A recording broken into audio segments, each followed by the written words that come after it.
Hello दोस्त, आज मैं 2020 में आई एलोन मूवी को एक्सप्लेन करूंगा। IMDb पे इस मूवी को 6.2 स्टार्स मिले हैं। तो शुरू कर।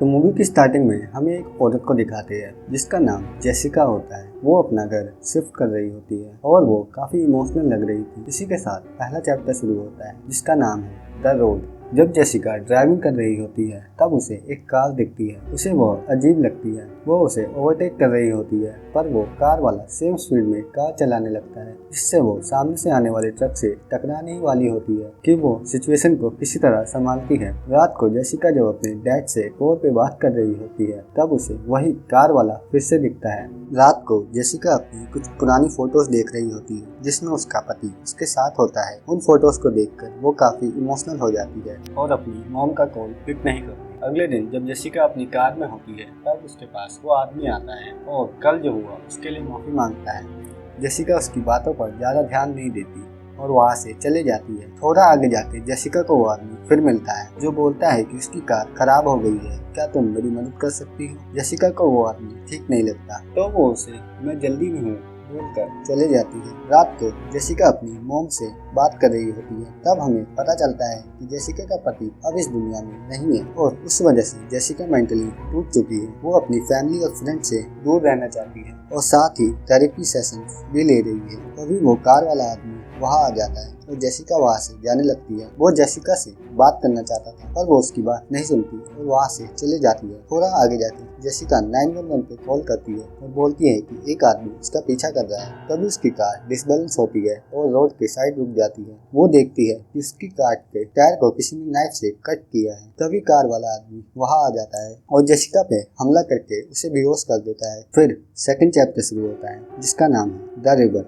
जेसिका अपने आप को एक रूम में पाती है। जेसिका को वो कार वाला आदमी दिखता है। वो उससे बोलती है कि मुझे जाने दो, पर वो आदमी कुछ नहीं बोलता। रात को वो जेसिका को टॉर्चर करता है और जेसिका के फोन में पुरानी वीडियोस को देखता है और बोलता है कि तुम्हारा पति एक कमजोर आदमी था इसलिए उसने तुम्हें छोड़ दिया। जेसिका बोलती है कि अब वो इस दुनिया में नहीं है, उसने अपने आप को शूट कर लिया था। अगले दिन जेसिका वहाँ से भागने का ट्राई करती है। उसे उस रूम में एक कील मिलती है। वो अपने स्वेटर को डोर के नीचे लगा के उस कील से लॉक की बाहर की साइड लगी हुई की को लेने की कोशिश करती है और उसे वो की मिल जाती है। जेसिका उस घर से निकलने वाली होती है कि तभी वो आदमी वापस आ जाता है और जेसिका उसे देख के छुप जाती है। वो आदमी कॉल पे अपनी पत्नी और बेटी से बात कर रहा होता है। कॉल पर वो आदमी एक नॉर्मल आदमी की तरह बात करता है जो कि काफी अजीब था। जैसे ही वो आदमी जेसिका को देखने बेसमेंट में जाता है, जेसिका वहाँ से भाग जाती है। वो आदमी भी उसे पकड़ने के लिए उसके पीछे भागता है। जेसिका को भागते हुए पैर पे चोट लगती है और वो भागते हुए एक रिवर के पास आ जाती है। वो आदमी भी उसके पीछे आ जाता है। जेसिका उससे बचने के लिए रिवर में कूद जाती है और काफी दूर किनारे पे पहुँचती है। और फिर थर्ड चैप्टर द रेन शुरू होता है। जेसिका जंगल से बाहर निकलने की कोशिश कर रही होती है। तभी उसे किसी के चलने की आवाज आती है। जेसिका को लगता है कि ये वही आदमी है, इसलिए वो उस पर हमला कर देती है, पर ये कोई और होता है। इस आदमी का नाम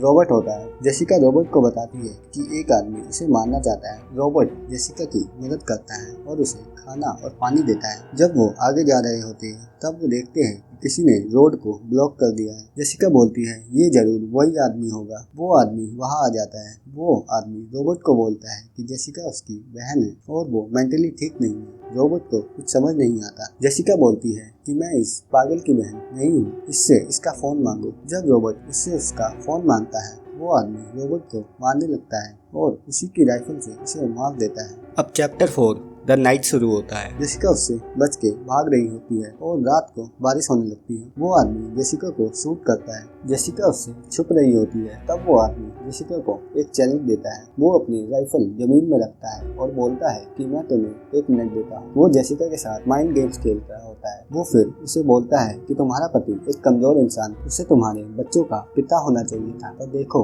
वो यहाँ नहीं है। वो जेसिका को बुला रहा होता है, मुझे दिखाओ कि तुम में हिम्मत है। जेसिका उसकी बात नहीं मानती और वो वहाँ से चला जाता है। इसी के साथ फाइनल चैप्टर द क्लियरिंग शुरू होता है। अगले दिन जेसिका सो के उठती है और देखती है कि वो आदमी रॉबर्ट की बॉडी को बरी करने आया होता है। जेसिका किसी तरह उसकी कार में चली जाती है और वहाँ उसे कार की स्पी नहीं मिलती पर उसका फोन मिल जाता है। वो आदमी वापस आ रहा होता है। तब जेसिका उस कार की बैक सीट पे छुप जाती है। कार चलाते हुए जब वो आदमी अपना फोन ढूंढ रहा होता है तब जेसिका हिम्मत करके उस पे हमला कर देती है और उसके नाइफ से उसे स्टैब कर देती है। कार का एक्सीडेंट हो जाता है। कार से बाहर निकलते जेसिका को एक हेलीकॉप्टर दिखता है। वो उसके पीछे जाती है। तभी वो आदमी उसका पीछा करता है। अब वो एक खुली जगह पे पहुंचते हैं और जेसिका उस आदमी की वाइफ को कॉल करती है और बोलती है कि तुम्हारा पति एक मेंटल आदमी है, वो मुझे मारना चाहता है, उसने एक आदमी रॉबर्ट को मार भी दिया है। तब उस आदमी और जेसिका के बीच हाथापाई होती है और फाइनली जेसिका उसे ओवरपावर करके उसके ही नाइफ से उसे समाप्त कर देती है और फिर एक हेलीकॉप्टर की आवाज के साथ मूवी खत्म होती है। अगर आपको ये एक्सप्लेनेशन अच्छी लगी तो वीडियो को लाइक और चैनल को सब्सक्राइब जरूर करना।